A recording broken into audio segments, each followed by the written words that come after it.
بسم اللہ الرحمن الرحیم۔ آپ کا بہت شکریہ کیونکہ ایک مختصر نوٹس پہ آپ لوگ تشریف لائے ہیں۔ میں آج آپ کے ساتھ دو جو ہماری میٹنگز ہوئی ہیں اس کے بارے میں آپ کو بریف کرنا چاہتا ہوں۔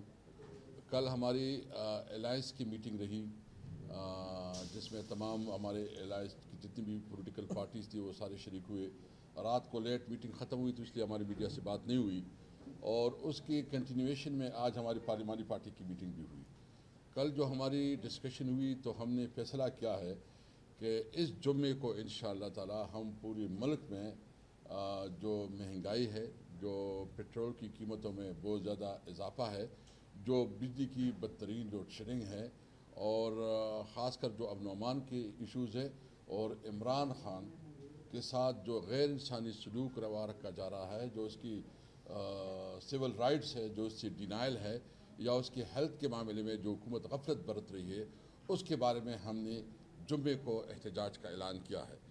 آج پارلیمانی پارٹی میں بھی پارلیمانی پارٹی کو اعتماد میں دیا گیا، اور پارلیمانی پارٹی نے فلی انڈورس کیا الائنس کے اس 4 نکاتی ایجنڈے کو جو جمعے کو ہم کر رہے ہیں۔ آج آپ نے دیکھ لیا کہ حکومت کی سنجیدگی کہ اس کا پاس کورم نہیں ہوتا، اور آج ہم نے کورم پوائنٹ آؤٹ کیا۔ ہم نے فیصلہ کیا ہے کہ اگر اس طرح رویہ رہا تو ہم اس پارلیمنٹ کو نہیں چلنے دیں گے، اور اگر یہ اس طرح رویہ ان کا ہوگا تو یہ جو بجٹ پاس کرنے کے لیے جو مختلف ہیلی بہانے بنا رہے ہیں، مزید ٹیکسز لگا رہے ہیں، مزید مہنگائی کا بوجھ بڑھ جائے گا۔ 17,000 ارب روپے یہ مزید ٹیکس لگا رہے ہیں، اور اس کے لازم بات ہے کہ یہ سارے غریب عوام پہ ہوگا۔ اس وقت جتنی بھی ٹیکس کلیکشن ہے وہ زیادہ سے زیادہ سرکاری ملازمین کے اوپر ہو رہا ہے، اور آپ دیکھ رہے ہیں کہ اس کی جو معاشی پالیسیاں ہیں اس سے کتنی بری طرح ہمارے کسان متاثر ہوئے، ہمارے مزدور متاثر ہوئے، ہمارے نوکر پیشہ طبقہ متاثر ہوا، اور ایک مڈل کلاس کا تو بالکل خاتمہ ہو گیا۔ اس وقت تو جتنی غربت بڑھ رہی ہے، بے روزگاری بڑھ رہی ہے، تو یہ حکومت کی ناکام پالیسیوں کی وجہ سے۔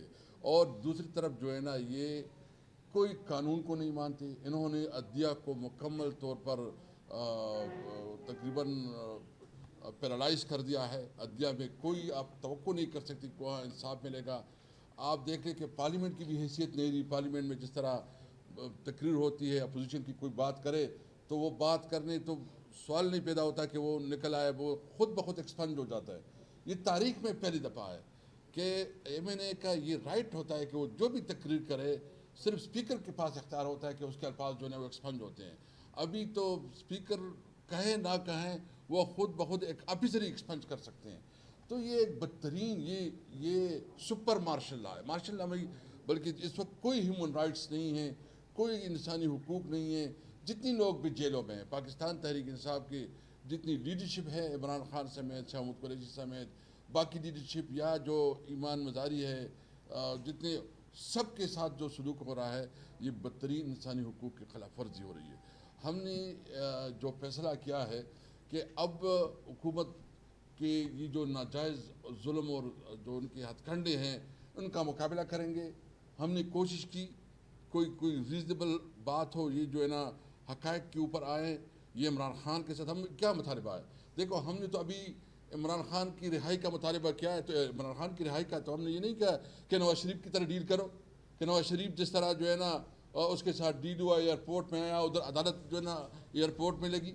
ہم تو کہتے ہیں ان کو انصاف ملنا چاہیے، اور ان کی جتنی بھی کیسز ہیں وہ سارے کیسز اگر میرٹ پہ سنے جائے، انصاف ہو، تو ایک دن بھی عمران خان جیل میں نہیں رہے گا، ان کی بیوی جیل میں نہیں رہے گی، ان کی جو پارٹی کی لیڈرشپ وہ جیل میں نہیں رہیں گے۔ اور ساتھ ساتھ یہ حکومت بتائے کہ آج تک انہوں نے کوئی ایک بھی ایسا فیصلہ کیا ہو جس نے عوام کو ریلیف دیا ہو، ایک بھی ایسے قانون سازی بتائے جو عوام کے لیے ہو۔ یہ حکومت جو ہے نا مکمل طور پر ناکام ہے۔ میں جس صوبے سے تعلق رکھ رہا ہوں وہاں ہمیں سیریس چیلنج ہے دہشت گردی کا، اور وہ دہشت گردی خارجہ پالیسی کی بنیاد پہ ہے کہ جو غیر ضروری ایک غیر ارسپانسبل خارجہ پالیسی بنائی گئی ہے، اور اس خارجہ پالیسی کی وجہ سے وہاں دہشت گردی بڑھ رہی ہے، وہاں بے روزگاری بڑھ رہی ہے، کیونکہ جب آپ کے ہمارا سارا دار و مدار جو ہے نا وہ افغانستان کے ساتھ کاروبار پہ ہے۔ ہمارے سینٹرل ایشیا کے کاروبار پہ ہے. ہم نہیں مقابلہ کر سکتے بڑے بڑے پنجاب کی لاہور اور کراچی کی. ہم سمجھتے ہیں کہ ہمارا مارکیٹ چھوٹا ہے, تو ہمارے پاس جب افغانستان کا ایک موقع ہوتا ہے تو ہمارے لیے کوئی روزگار کے چانسز ہوتی ہے. اس لیے ہم مطالبہ کرتے ہیں کہ ہماری, اور خاص کر خیبر پختونخوا میں اس وقت جتنی انڈسٹریز ہیں وہ بند ہوتے جا رہے ہیں. اس کے پاس جو ہے نا مارکیٹ نہیں ہے اور بے روزگاری بڑھتی جائے گی, اس کی وجہ سے ایکسٹریمزم بڑھے گا. تو مطالبہ نمبر 1 یہ ہے کہ عمران خان کے ساتھ جو ناروا سلوک رکھا جا رہا ہے اس سلوک کو جو ہے نا ختم کیا جائے, اس کو انصاف دیا جائے, میرٹ کے مطابق اس کی فیصلے سنے جائے, اور جو اس کی بیماری مطلب اس کا ایک جیل رولز کے مطابق اس کا حق بنتا ہے کہ اس کو اسپتال منتقل کیا جائے. اس کی فیملی جو مطالبہ کر رہی ہے اس کے مطابق کرے. اس میں کیا ہوگا اگر آپ ایک اسپتال نہیں ہے دوسرے اسپتال میں, تو آپ کو کیا تکلیف ہے؟ آپ نے کیوں اپنے ایگو کا مسئلہ بنایا ہوا؟ تو بشرا بی میں عمران خان کو فوری طور پر ہسپتال منتقل کیا جائے. تیسری ہمارا مطالبہ یہ ہے کہ جو اس وقت انہوں نے پیٹرولیم لیوی لگائی ہے اس کو واپس لیا جائے.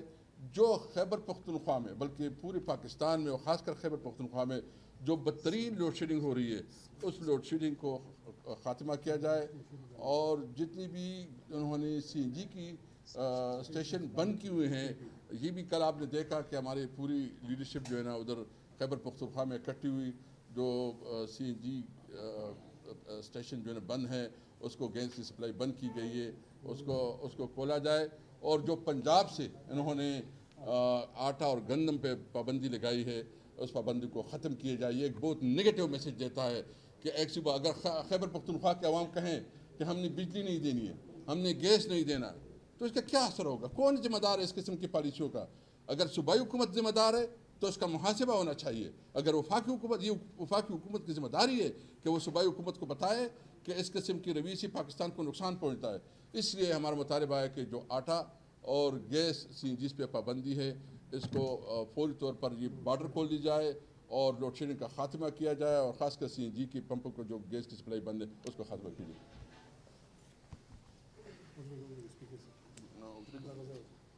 بسم اللہ الرحمن الرحیم. آپ سب کا شکریہ. اسپیکر صاحب نے بڑی تفصیلی بات کی, سابقہ اسد کیسر صاحب نے.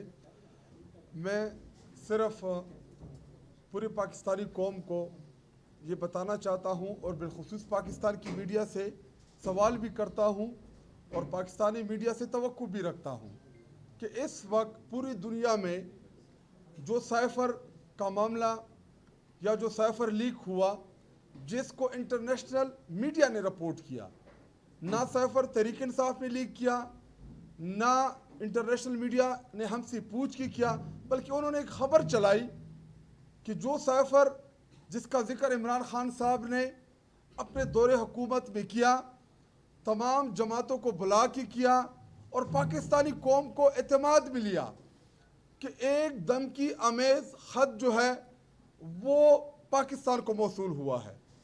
عمران خان صاحب چیختا رہا, چلاتا رہا, سمجھاتا رہا کہ اگر آج آپ اس مداخلت کو نہیں روکیں گے تو آپ کو اسی طرح ڈکٹیشن آتی رہے گی. لیکن اس وقت اسپیشلی ہمارے میڈیا میں کچھ دوستوں نے اس کا بڑا مذاق اڑایا. کچھ نے تو یہاں تک کہہ دیا کہ اگر سائفر سچ ثابت ہوا تو ہم صحافت چھوڑ دیں گے. تو صحافت بالکل نہ چھوڑے, کیونکہ یہ آپ کا پروفیشنل ہے, آپ نے آپ کی زندگی کا بہت بڑا کیریئر ہے, لیکن کم از کم معافی تو مانگ لیں پورے پاکستانی قوم سے کہ جب ایک لیڈر آپ کو سمجھاتا رہا کہ نہ اس ٹریپ میں, نہ بنے اس سازش کا حصہ, نہ کریں ملک کے ساتھ یہ غداری, آپ برداشت نہیں کر پائیں گے. لیکن اس سازش کے تحت ایک الیکٹڈ حکومت کو جب گرایا گیا, اس دن سے لے کے آج تک پاکستانی قوم نے ایک دن بھی سکھ اور چین کا سانس نہیں لیا. آپ کبھی پیٹرول مہنگا کرتے ہیں, کبھی بجلی مہنگی کرتے ہیں, کبھی آپ ٹیکسز لگاتے ہیں. یہ وہ تمام تباہکاریاں ہیں اس سائفر کے نتیجے میں اور اس سازش کے نتیجے میں کہ جب آپ کی معیشت بہتری کی طرف جا رہی تھی, جب آپ کا ملک اپنے پاؤں کے اوپر کھڑا ہو رہا تھا, تو آپ نے ایک الیکٹڈ منتخب حکومت کو ایک سازش کے تحت گرایا. آپ نے لندن میں جا کے پلان کیا اور